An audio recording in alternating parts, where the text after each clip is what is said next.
Hello there. My name is Bill Gady, and welcome to Rational Science. Why is it rational? Well, it's a little different than what you see and hear out there.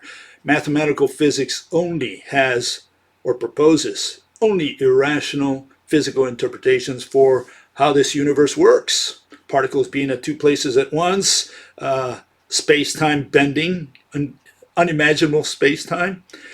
What do we offer in exchange? Well, we propose that all atoms in the universe are interconnected, physically interconnected.